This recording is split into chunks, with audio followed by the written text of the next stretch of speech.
José Genuíno, como está você? Tudo bem? Eu estou acompanhando aqui o diálogo do Plínio, queria agradecer as referências do Plínio e me colocar à sua disposição, Mauro, juntamente com a Rebeca. Olha, Genuíno, ontem, depois do discurso do Lira, eu senti um clima muito pesado de grande preocupação aí nas chamadas forças democráticas, né? Em que pese os ministros Rui Costa e Pimenta e algumas lideranças do governo dizerem que não, tudo normal, que não teve nada demais. O Pimenta chegou a dizer, não, os discursos foram todos muito bons e tal. Mas um clima de grande preocupação, e me preocupou ainda mais o fato de que só o Lindbergh reagiu. Só o Lindbergh reagiu. Posso estar enganado. Genuíno, você não acha que esse discurso do Lira marca um novo momento no cenário político? Eu acho grave, é um novo momento, e aquele discurso ontem, tentando atingir o governo, colocando o Padilha como bode expiatório e colocando as emendas do orçamento, que o Lula vetou corretamente, como uma espécie de chantagem política, se enquadra dentro de um contexto de acirramento da disputa política. O Lira ele está sendo incensado pela mídia tradicional, os grandes jornalões que pegam o governo, tentam atingir o governo, ora com a questão da Transparência Brasil, ora atinge o STF, ora atinge com esse problema da Petrobras, ora atinge criando uma oposição à neoindustrialização, ora critica a eficiência do governo para criar uma situação de constrangimento político. E o Lira ele passa a ser um instrumento dessa grande mídia corporativa. E ele, ao colocar essas questões, como ele colocou ontem, o Lindbergh tem razão. Qual é o tipo de acordo?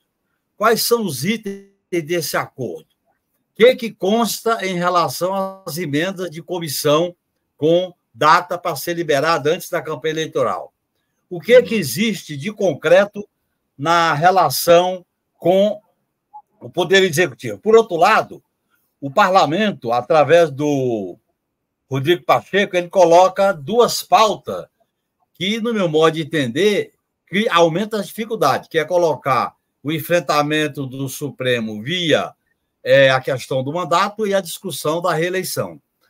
O pano de fundo dessa questão, Mauro, é uma institucionalidade capenga, uma institucionalidade precária, uma institucionalidade que nós herdamos do golpe de 2016, que piorou muito os elementos dessa institucionalidade, e eu acho que os caminhos que o governo construiu precisam ser revisto. Por exemplo, eu acho que, diante dessa radicalização, tem que organizar um polo governista para responder a essas provocações, um polo à esquerda dentro do parlamento.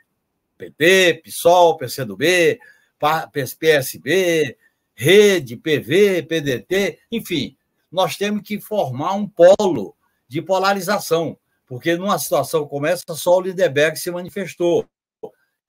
Eu acho que as lideranças desses partidos tinham que ter se manifestado. Segundo, eu acho que o Lula deveria intensificar o diálogo dele com a população, com o povo, e começar a colocar na pauta temas relacionados com a vida e com os direitos do povo. Como ele está colocando essa questão da renda no discurso enviado no discurso enviado ao Congresso Nacional, né? A mensagem enviada ao Congresso Nacional, eu acho que é importante, colocar a questão do emprego, a questão da renda e do salário como elementos importantes. Porque para enfrentar essa direita que quer encurralar o governo, ora com a pauta neoliberal, ora com a chantagem do Congresso Nacional, nós só podemos quebrar essa camisa de força, romper, se o Lula, com o seu prestígio, com a sua força, dialogar com a sociedade. Eu acho que ele dialoga bem, tem legitimidade, mas ele não pode fazer isso sozinho. Tem que haver uma rearrumação política do governo e da atuação das bancadas de esquerda no Congresso Nacional. O Lira quer levar essa situação a um certo impasse político, porque ele tem diante dele a questão da sucessão em 2025. Ele tem diante dele as candidaturas que não está chegando a um acordo de uma só. Parece que tem 2 ou 3 candidaturas viáveis. E ele quer, vamos dizer assim, um acordo prévio com o governo. O Lira só faz acordo com a força. E a esquerda tem que aprender. Podemos fazer acordo com o Lira com força e não sem polarizar. Eu acho que o governo tem que fazer um debate qualificado sobre essa nova conjuntura. Eu acho que em 2024 vai se desenhar uma nova conjuntura política, até porque é o ano eleitoral. Genuíno. Uma questão me parece interessante, é assim, o que me parece interessante é essa sinalização do Lira de que, se me encher o saco, eu vou me juntar com a extrema-direita, eu faço maioria aqui, eu vou para cima do Lula e derrubo o governo Lula. Né? É uma reedição, me parece, ainda mais perversa e competente do que foi o Eduardo Cunha. Eduardo você traz uma Cunha, é a tática Eduardo Cunha.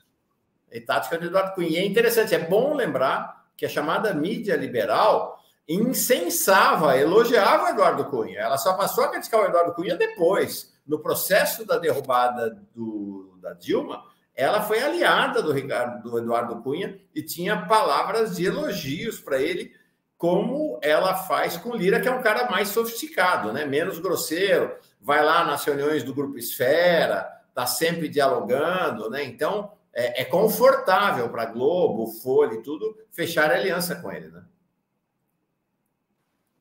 Eu concordo contigo, Mauro. E o Lira é usado primeiro para enfraquecer o governo, criando essas dificuldades e apresenta o Lula como um governo que não está sendo eficiente para atingir a imagem do Lula. Porque a imagem política do Lula é um elemento central desse modelo de governabilidade tensionada. Segundo, o Lira faz acordo na pauta. A questão da pauta, na hora que mexe com questões do neoliberalismo, em relação a privatizações, em relação ao sistema financeiro, em relação ao teto de gasto, ele faz acordo. Terceiro, ele procura fazer uma condução da Câmara dos Deputados para com o pé na grande mídia, a mídia o incensa, e, ao mesmo tempo, atacando e chutando alguns elementos, alguns companheiros do governo. Eu acho que é um movimento político. Ele não tem essa força toda que está brandindo, ele não tem. Eu acho que nós temos que relativizar. Eu acho que, mesmo que o governo tenha algumas derrotas, tem que peitar, tem que polarizar, porque senão a gente vai ficar, vamos dizer assim, cabrestado, condicionado pelo Lira. E o que a extrema-direita quer? Enfraquecer o governo, diminuir a pauta popular do governo, desgastar o governo, e aí eles aparecem como alternativa na eleição de 2024, e aí se antecipando a eleição de 2026. O que está em jogo, Mauro, é o debate de projeto. Nós vamos viabilizar um projeto estratégico, democrático, popular, soberano, para dar rumo ao país, ou vamos ficar nesse rame-rame nas entranhas do modelo neoliberal? É isso. Eu acho que nós vamos ter que discutir melhor essa questão e politizar esse modelo de governabilidade. Eu sempre falei que era necessário uma governabilidade que polarizasse, que tensionasse. E eu acho que não é romper a corda, mas é tensionar. O Lira faz isso, ele tensiona, ele paga para ver. Agora, a bancada nossa também tem que tensionar e pagar para ver. E aí vai se dar a negociação. Nós temos que explicitar para o povo o que está em jogo. Por exemplo, o Lula está correto em dizer quais os programas sociais que ele viabiliza com o veto a essas emendas impositivas de comissão, porque aí mexe com os interesses do povo, com os interesses populares. Eu acho que tem que fazer isso. Por outro lado, nós temos que fazer uma espécie de concertação popular, Mauro. Chamar todos os movimentos, todas essas lideranças para um diálogo positivo com o governo, para um diálogo concreto, para um diálogo, não é ir para o governo, é um diálogo em relação às iniciativas, ao respaldo e o apoio do governo com tais e tais e tais condições. Rebeca. Boa. Genuíno, bom dia, querido. Muito bom estar aqui com você. Bom dia, Rebeca. Bom dia. Nós noticiamos mais cedo aqui também, ainda sobre esse caso, né, que o PSB, que é o partido também de Geraldo Alckmin, vice-presidente da República, deixou o bloco de Lira em meio a essas rusgas do presidente da Câmara com o governo, né? Vocês estavam comentando aqui, o Lira elevou o tom, né, assim como ele tem feito desde o ano passado, desde sempre, contra o governo, contra o Padilha, pedindo a cabeça do Padilha e tudo mais. E aí gostaria de um olhar seu também para esse desligamento do PSB, tanto por ter feito isso só agora, né, mesmo diante de todos os ataques do Lira o ano passado, só fez isso agora, e o que esse movimento representa, então, para esse ano vigente, né? Esse que está o que está por trás, Rebeca, dessa questão é a expectativa de poder. Oi, Mauro, peraí. O Lira não é mais essa expectativa de poder, tendo em vista a sucessão em 2005, ele só tem um ano na presidência da Câmara. E, ao mesmo tempo, quando um partido, mesmo pequeno, como o PSB, sai do bloco, ele sente isso como um enfraquecimento. Essa maneira oligárquica de conduzir o parlamento é arrogante, quer tudo. Faz chantagem, faz ameaça. E eu acho que ele está diante desse problema. Começa a haver uma movimentação em torno de outras alternativas para presidir a Câmara. E aí ele sabe que como é que ele vai ficar. Ele quer fazer o sucessor para continuar reinando na Câmara dos Deputados. E aí ele voltará para a eleição, porque ele tem a eleição de 2026 para o Senado. Ele vai ser candidato ao Senado, só que ele vai ter que enfrentar o grupo do Renan Calheiros. Portanto, o Lira está, vamos dizer, propagando uma força que, na verdade, ele quer diminuir certas fragilidades. Eu acho que o governo tem que ser claro, ser firme, não dá para aceitar, por exemplo, o que ele está pleiteando, o que ele está cobrando do governo. Eu acho que essa relação tem que ser mais clara, politizada, de enfrentamento.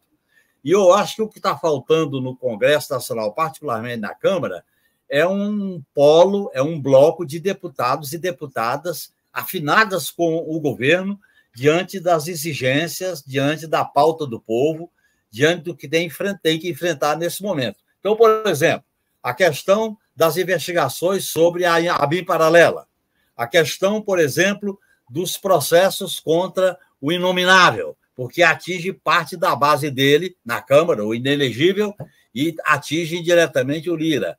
A questão, por exemplo, dessa decisão do TOF, que é uma decisão correta em relação à transparência internacional. Isso atinge a grande mídia, que fez coro com essa ONG. Isso atinge. Eu acho que o governo tem que pegar certas pautas que botam o governo numa situação de ofensiva política. Não é de chutar o balde, mas é de um discurso que a gente não poder ficar parado. E eu acho que, além das iniciativas da comunicação do governo, é necessário a gente tomar algumas, vamos dizer assim, posições políticas que facilite o diálogo do governo com a população. Nós temos que colocar nessa agenda o povo. Se a gente não colocar o povo nessa agenda, a gente fica enfraquecido só nos meandros do labirinto. Esses meandros do labirinto nós temos que sair por cima. Sair por cima é indicar claramente a agenda do povo, a pauta do povo, que o governo tem compromisso com isso. Até porque nós temos um ano de eleição. E, além do mais, nós temos que garantir aquilo que é fundamental. Por que a grande mídia está batendo duro na neoindustrialização? Porque ela tem uma visão colonialista, uma visão entreguista. Então, nós temos que politizar o debate sobre a neoindustrialização do país, tá certo? O papel dos bancos públicos, o papel do BNDES. Esse é o debate de conteúdo. Está faltando ao governo uma agenda de debate político, de debate politizado, que é a maneira da gente sair desse, vamos dizer assim, desse labirinto que o Lira tenta colocar o governo.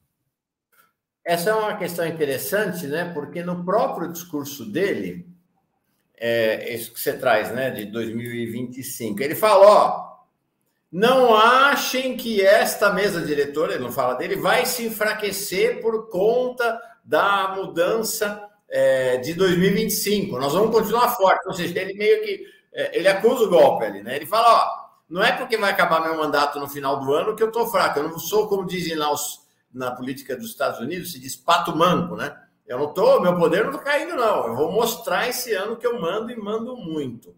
O candidato dele, neste momento, à sucessão, é o Elmar Nascimento, que é o líder do União Brasil na Bahia, é o segundo homem mais forte do Centrão, no Congresso Nacional, divide ali a segunda posição com alguns outros. Inclusive, ele não esteve na abertura do ano do Judiciário, porque foi para João Pessoa para um jantar para a campanha do Elmar Nascimento, para a sucessão dele. Aparentemente, há um acordo entre ele e o Elmar Nascimento. O Elmar vai para a presidência da Câmara e coloca o Lira na presidência da Comissão de Constituição e Justiça, que é a comissão mais poderosa, mais importante em ambas as casas, não é? Mas tem lá essa comissão, Mauro, essa comissão que o Eduardo Cunha pleiteou e presidiu antes de ir para a liderança do MDB, antes de ir para a presidência da Câmara.